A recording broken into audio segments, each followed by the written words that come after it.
की मामा को जब सारी बात का पता चलता है तो उन्हें बड़ा गुस्सा आता है और वो अपनी बेटी को तलकीन करती हैं कि मदीहा जैसी चालबाज लड़की से दूर रहो।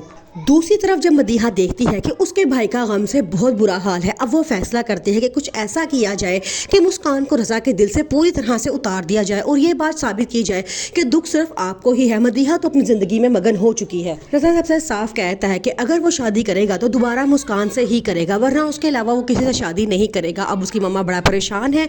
वो रज़ा को बहुत समझाती हैं कि बाज़ औक़ात हम सब कुछ पा के भी सब कुछ खो देते हैं और बाज़ औक़ात हमें कुछ ना मिलते हुए भी बहुत कुछ मिल जाता है। हो सकता है इसमें अल्लाह ताला की कोई बेहतरी हो, अल्लाह ताला ने तुम्हारे लिए कोई बेहतरीन ही फैसला किया होगा, लेकिन वो उनकी कोई बात मानने को तैयार नहीं होता। मुस्कान खाना पीना छोड़ देती है। उसके मामा उसको बहुत समझाती हैं और कहती हैं कि तुम्हारा खाने से क्या दुश्मनी है, रज़ा तुम्हारे काबिल था ही नहीं। वो कहती है कि मामा मैंने ज़िंदगी में किसी एक इंसान से सब मोहब्बत की थी और वो रज़ा था, और वही मुझे 1 मिनट में छोड़ के चला गया, वो भी किसी और लड़की की खातिर। फिर उसकी मामा उसे हौसला देते हुए कहती हैं कि उसने कभी सच्चे दिल से तुमसे मोहब्बत की ही नहीं थी, अगर वो करता तो इतना बड़ा फैसला वो 1 मिनट में ना कर देता। आशिर मुस्कान को वापस नॉर्मल लाइफ में लाने की बहुत कोशिश कर रहा होता है। वो उसे कहता है कि मेरे साथ चलो, हम डिनर करने चलते हैं।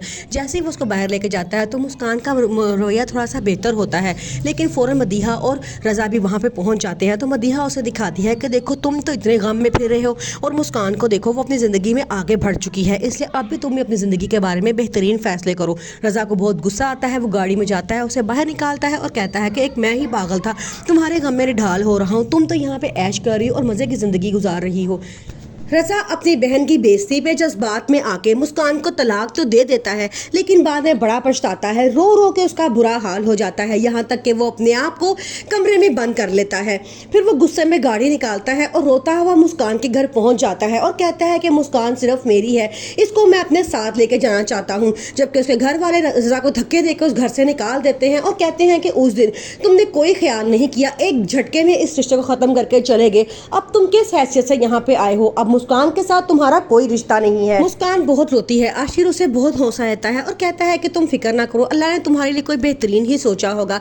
लेकिन वो कहती है कि मैंने रज़ा से सच्ची मोहब्बत की थी। सुंबल बड़ा खुश होती है। वो अपनी मामा से कहती है कि रज़ा ने मेरी खातिर मुस्कान को छोड़ दिया है और अब मैं रज़ा से शादी करके ही रहूंगी। उसकी मामा कहती हैं जो अपनी पहली बीवी को 1 मिनट में तलाक दे सकता है वो तुम्हें भी कभी भी छोड़ सकता है, उस पर एतबार मत करो, खास तौर पे उसकी बहन का जो तुम्हारा घर बसाने के लिए किसी और का घर बर्बाद कर सकती है, कल को वो तुम्हारा घर भी बर्बाद कर सकती है किसी और का घर बसाने के लिए।